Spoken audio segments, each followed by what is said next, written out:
السلام علیکم friends, welcome back to my channel Laiba health tips. Friends, آج میں آپ لوگوں کو بہت ہی آسان سا طریقہ بتاؤں گی بالوں کو نیچرلی اسٹریٹ بنانے کے لیے۔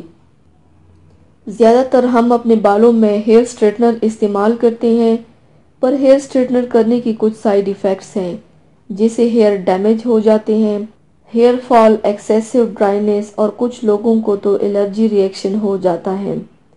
آج میں آپ لوگوں کو ایک بہت ہی آسان اور نیچرل طریقہ بتاؤں گی جس کا کوئی سائیڈ ایفیکٹ تو ہے ہی نہیں، بلکہ اس سے آپ کے بالوں کو بہت سارا بینیفٹ بھی ملے گا۔ تو چلیے شروع کرتے ہیں، پر اس کے پہلے پلیز میرے چینل کو سبسکرائب کر لیجئے اور بیل آئیکن کو دبائیے ایوری لیٹسٹ بیوٹی اپڈیٹ کو سب سے پہلے پانے کے لیے۔ اس کے لیے ایک باؤل میں ہاف کپ پانی اور ہاف کپ یعنی کہ برابر مقدار میں کچا دودھ لیجئے اور مکس کر لیجئے۔ یہ ایک ایفیکٹو موئسچرائزر ہے جو کہ بالوں کو آسانی سے اسٹریٹ کرنے میں ہیلپ کرتا ہے۔ اس میں پروٹین ہوتا ہے جو بالوں کو سموتھ کر کے بالوں کو دوبارہ جس کے فریز بال ہوں بالوں کو اسٹریٹ کرنے میں مدد کرتا ہے۔ In fact milk is one of the best natural hair straightener solution ہے۔ اب اسے ایک اسپرے باٹل میں اسٹور کر لیجئے۔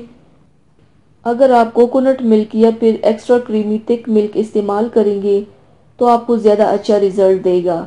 اب اسے استعمال کرنے سے پہلے بالوں کو اچھی طرح کوم کر دیجئے یعنی کہ کنگھی کر دیجئے، پھر اسے پورے بالوں میں اسپرے کیجئے اور آہستہ آہستہ بالوں کو کنگھی کیجئے اور مساج کیجئے۔ جب بال پوری طرح اسپرے سے ڈیمپ ہو جائے تو اب آدھے گھنٹے کے لیے بالوں کو ایسے ہی چھوڑ دیجئے تاکہ ملک آپ کے بالوں میں ایبزارب ہو جائے۔ آدھے گھنٹے بعد بالوں کو کنڈیشننگ اور شیمپو سے واش کر دیجئے۔ پہلی بار کے استعمال سے ہی آپ کے بال بہت سموتھ، سافٹ اور اسٹریٹ ہو جائیں گے۔ پر یاد رکھیے اگر آپ کو ملک سے کچھ الرجی ہے تو آپ اس ریمیڈی کو یوز مت کیجئے۔ تو ویورز، تھینکس فار واچنگ۔ میری ویڈیو کو لائک اور شیئر ضرور کیجئے گا۔ ملتے ہیں ایک اور نئی ویڈیو میں، تب تک کے لیے اللہ حافظ۔